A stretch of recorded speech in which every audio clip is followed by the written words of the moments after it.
At the edge of a forgotten valley, where the soil cracked beneath each step and the wind whispered through barren branches, a new day slowly crept into existence.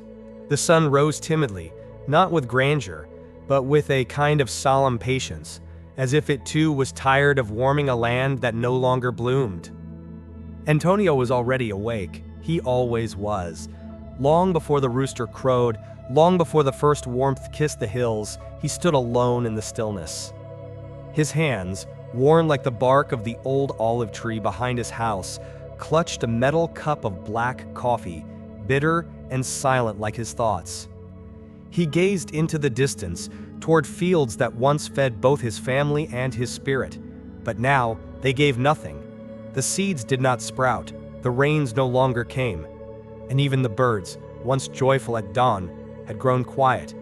Antonio was not a man who spoke much, but in his silence lived a deep ache, a soul slowly withering, just like the land he called home.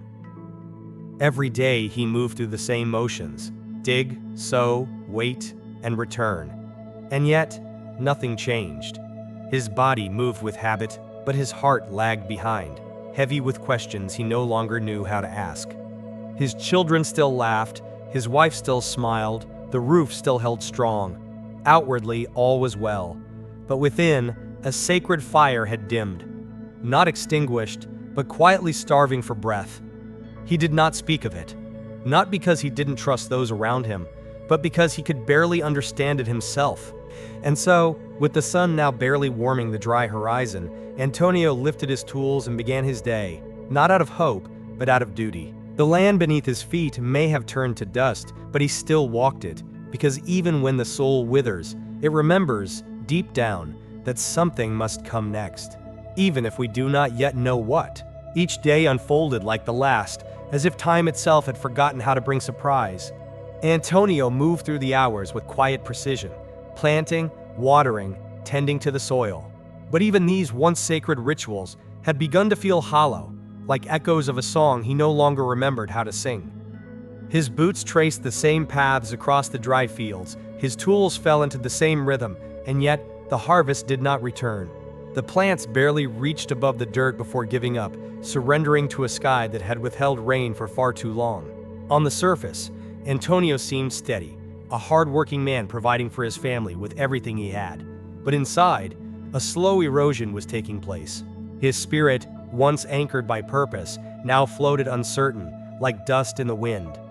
He had stopped hoping, not because he wanted to, but because hope began to feel like a luxury he could no longer afford.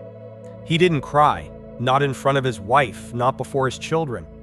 His face was like stone, carved by years of wind and work. But in the quiet moments, under the shade of the lone tree where he often paused at midday, his eyes betrayed him. He would stare at the cracked earth, his fingers digging absent-mindedly into the dust, and a single question repeated itself in the depths of his being: why? Why do I keep trying? Why does nothing change? His wife Maria still offered soft words and warm meals, doing her best to stitch together a sense of normalcy with the little they had. And the children, unaware of the weight their father carried, laughed freely, like spring breezes untouched by the drought. But Antonio heard those laughs from a distance, as though they came from another world. The truth was simple yet heavy. He was exhausted, not just in body, but in soul. He had followed all the rules, honored his father's land, given his all. But now it felt as though life had pulled away from him, inch by inch, leaving behind only routine, and a hollow ache that even the sun couldn't warm. And so he lived, one foot in duty, the other in despair, waiting for something he could not name, longing for a reason to rise beyond obligation. A single spark, a word, a sign. Anything that might remind him that his life meant more than labor, that buried beneath this drought of the land, there was still a seed of something sacred, waiting to be remembered. That night, the house was quiet. The children had fallen asleep with the ease only innocence knows, and Maria lay beside him, her breathing soft and steady. But Antonio remained wide awake, staring at the thatched ceiling above him as though it held answers to questions he didn't know how to ask. His body was tired, aching from a day spent battling stubborn soil, but his mind was restless. A storm brewed inside him, not of noise, but of silence. The kind of silence that presses on the chest and makes the heart feel heavy, for reasons one cannot explain. He turned on his side, then to his back, then sat up. The room felt too small, the darkness too vast. Quietly, so as not to wake his family, he rose from bed and stepped outside. The air was cool, the stars bright, and the sky endless. He looked up, and for the first time in a long time, he allowed the weight of everything to press upon him. Not just the drought in his fields, but the drought in his soul. There, under the vast sky, Antonio did something he had not done in years. He knelt, not because he knew what to pray for, not because he had the words, but because he had nothing left to hold on to. His hands trembled as they met, and with a voice barely above a whisper, he said, "God, I don't know what to do." The words fell like pebbles into a well, small, unsure, but deep. He continued, his voice breaking, "If you're still there, if you haven't forgotten me, please show me the way. I've tried everything I know, and it's not enough. I don't need a miracle. I just need to know there's still a path, that I haven't reached the end." The wind stirred, rustling the dry branches nearby, as if to respond. There was no thunder, no vision, no voice from above. But something shifted, subtle as the first scent of rain in the air. A lightness entered his chest, as if a window had opened somewhere inside. He couldn't explain it, but it felt like a whisper, not to his ears, but to his heart. A whisper that said, "Keep going, you're not alone." And that was enough. Not a solution, not an escape, but a beginning. A tiny spark in the night, gently breathing hope into the ashes. The next morning, Antonio rose as he always did, before the rooster's call, before the first hint of dawn painted the hills with light, but this time, something was different. The weight on his chest felt slightly lighter, the air slightly less heavy. It wasn't that his problems had vanished, but rather that his heart had found enough space to breathe. He walked slowly through the brittle fields, the cracked earth crunching beneath his boots. And then in the distance, he saw something, or someone, a figure moving along the dusty road that cut through the valley like an old scar. As the man came closer, Antonio noticed his slow, deliberate gait, the way he leaned on a wooden staff polished by time and use. His wide-brimmed straw hat shielded much of his face, but when he looked up, Antonio saw something in his eyes, something calm, something kind, as if this man had seen many storms and survived them all. "Good morning," the stranger said, his voice warm like a sunbeam after rain. "May I rest here for a while?" Antonio, though surprised, nodded without hesitation. There was something about the man, something unexplainable, that drew trust from his bones. The stranger sat beneath the old dry tree where Antonio often sought shade, setting his staff gently beside him. "My name is Jose," he said simply. "I've wandered these roads a long time, and today they led me here." Antonio stood silent for a moment, unsure what to say, but Jose smiled again and gestured to the earth around them. "You work hard," he said. "I can see it in your hands, your shoulders, even your eyes, but I also see something else, a burden you carry not on your back, but in your heart." Antonio's breath caught for a second. How could this man, a stranger, see so clearly into him? He looked away, not out of rudeness, but because his soul felt suddenly seen, and that is a feeling both comforting and uncomfortable. "I don't mean to intrude," Jose added gently, "but sometimes life sends us not answers, but mirrors, people who reflect what we've hidden even from ourselves."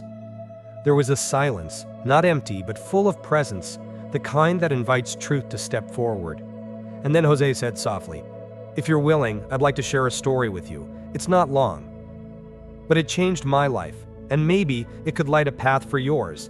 Antonio, still standing, slowly sat down next to the old man, the soil dry and warm beneath him. For reasons he didn't yet understand, he felt safe. And in that simple moment, two men under a brittle tree in a forgotten field, the winds of change quietly began to blow. Jose adjusted his posture beneath the weathered tree, leaning slightly on his cane as he looked toward the sun, climbing slowly over the hills. Its golden light touched the land like a quiet blessing. Then, with a voice that flowed as gently as a stream after rain, he began. "Many years ago," he said, "I was like you, Antonio. I had a piece of land that no longer yielded harvests, and a heart that no longer yielded hope. My hands knew the soil well, but my soul, it had forgotten how to bloom. I woke up each day with the same routine, and though I moved, I was not truly living. I breathed, but not deeply.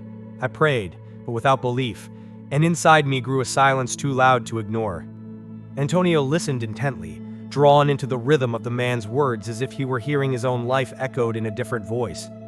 One day, Jose continued, I sat exactly where you are, at the edge of my own breaking.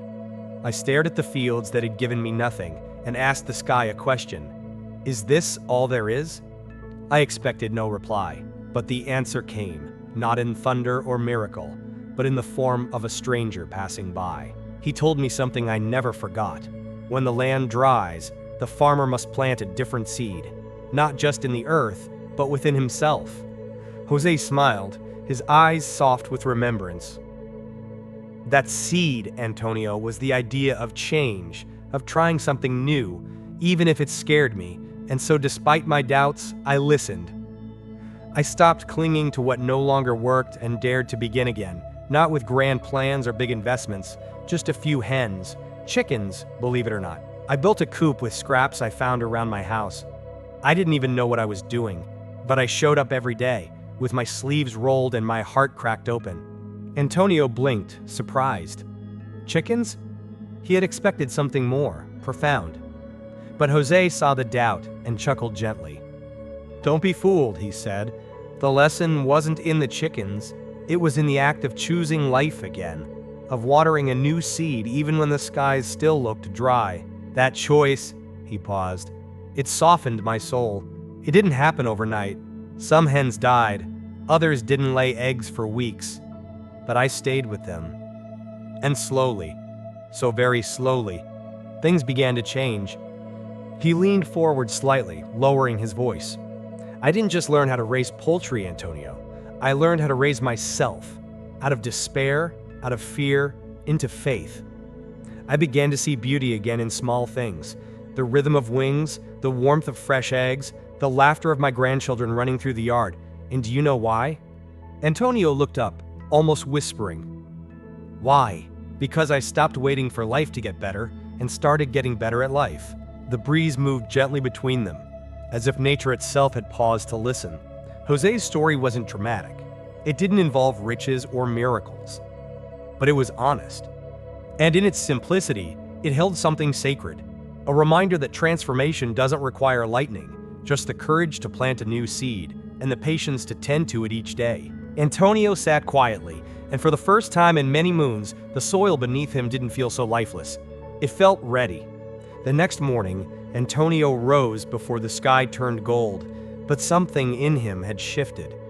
The heaviness in his chest was still there, but it was different, less like a burden and more like a stirring, like the deep breath the earth takes before rain. He remembered Jose's story, the simplicity of it, and the quiet power it held. Chickens, of all things. Could something so small really open a door to something so large? Antonio didn't have all the answers, but for the first time in a long time, he didn't need them. He only needed one thing, to take the first step, not tomorrow. Not when the clouds looked kinder, or when the money felt enough. Now.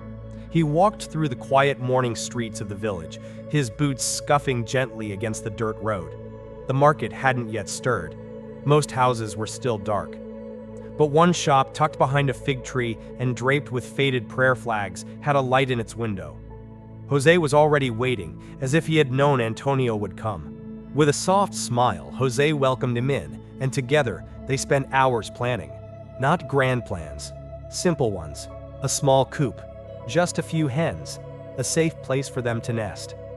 Jose's voice was calm, like water over smooth stones, guiding Antonio with each word, not just in practical steps, but in encouragement. You're not just building a home for the birds, Antonio. You're building a new season of your life. Antonio bought what he could with the little he had, wood, wire, a few clay bowls for feed, and with his own hands, tired but willing, he began. He worked beside Maria, under the shade of a mango tree, laughing softly as their children handed him nails and tools. It wasn't easy. His hands were rough from years of plowing, not carpentry. The fence was crooked. The roof slanted awkwardly. But it stood. It was real. And that was enough. Each nail he drove into the wood wasn't just for the chickens, it was an act of faith.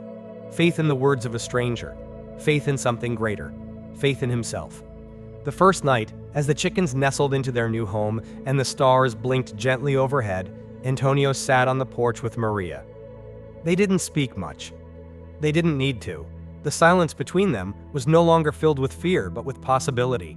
You see, faith is not always loud. It doesn't always come with thunder or certainty. Sometimes it whispers.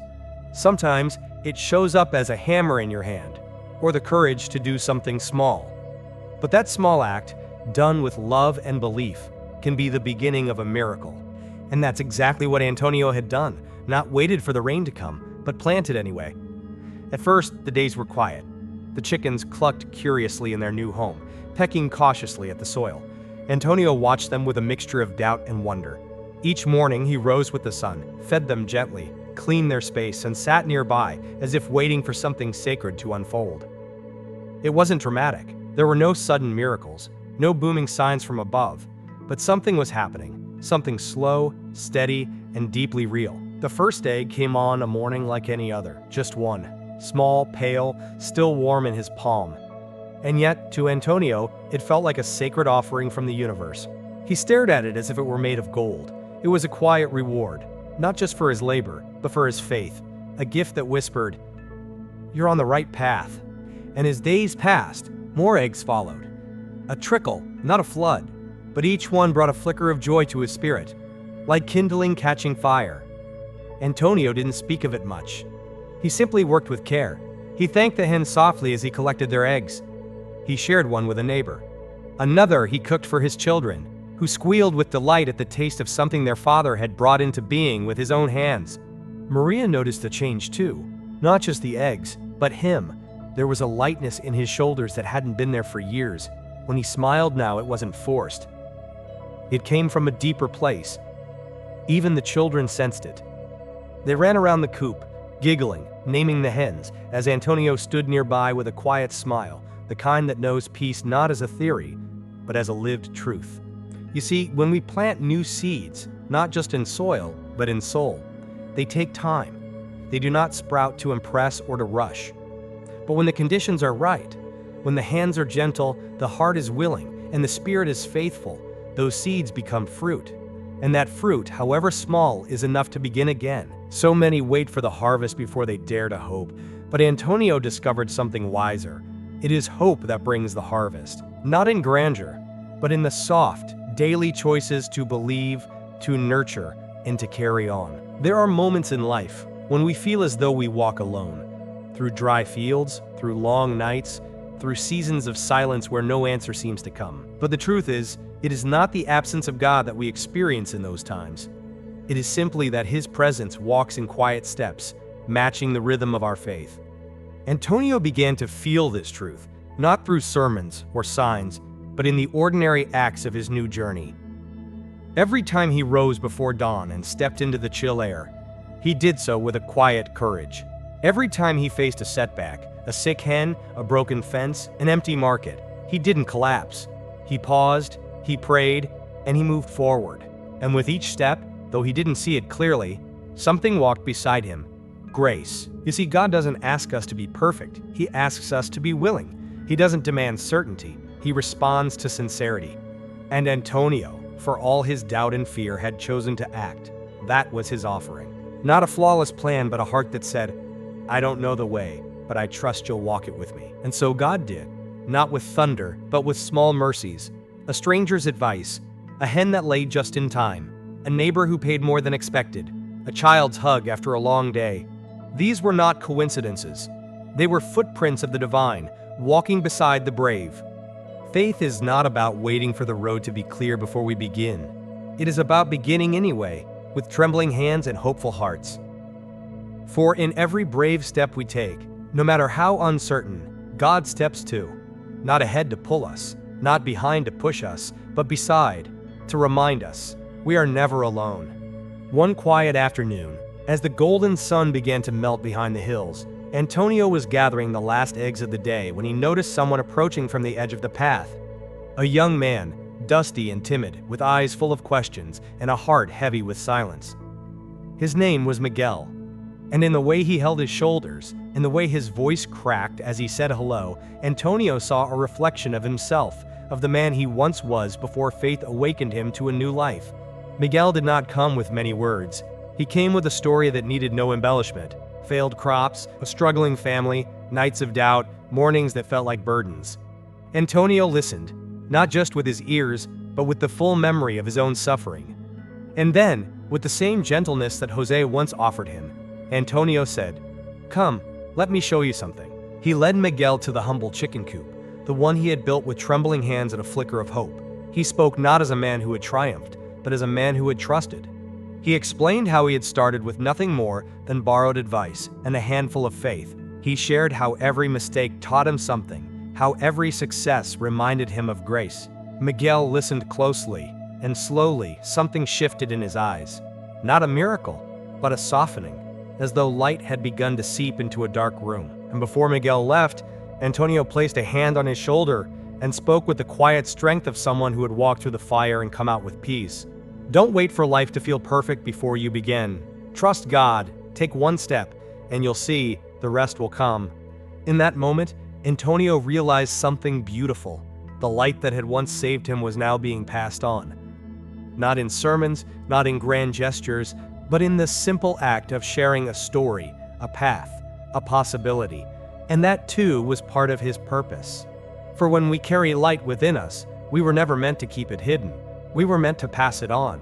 And so, as the sun dipped below the hills and the sky turned a gentle shade of rose and gold, Antonio sat once more on his porch, his hands no longer rough with despair, but softened by meaning.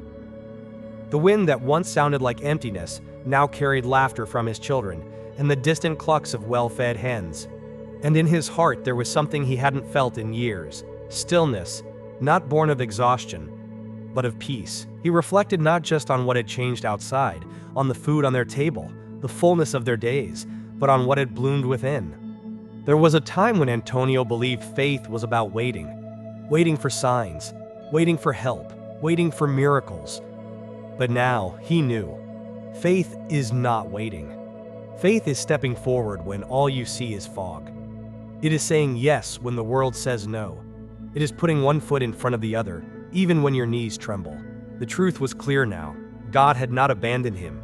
God had walked with him, not as a voice in the clouds, but as a whisper in his heart, as a kind stranger on the road, as the strength in his wife's quiet hands. God had not removed the struggles. He had walked with Antonio through them. And that made all the difference. He realized something even deeper. The life he longed for wasn't built in one grand moment. It was built in quiet decisions, in small, faithful acts, in the choice to trust when it's easier to give up, in the courage to act when fear says wait, in the patience to nurture what you've planted, even when results don't come overnight. And like a seed buried beneath dry soil, something had sprouted, a new life, a life aligned with purpose, not perfection. A life rooted in faith, nourished by effort, and crowned with grace. So, dear listener, if you find yourself like Antonio once did, tired, lost, unsure, remember this: you don't need to see the whole path. Just take the first step. Trust that the one who placed the longing in your heart also placed the strength to fulfill it in your soul. Act, even if your hands tremble. And bloom, not because the world is perfect, but because your spirit chooses light. For in every desert there is a garden waiting to grow, and in every soul a sacred courage waiting to awaken. Trust, act, bloom. That is the way.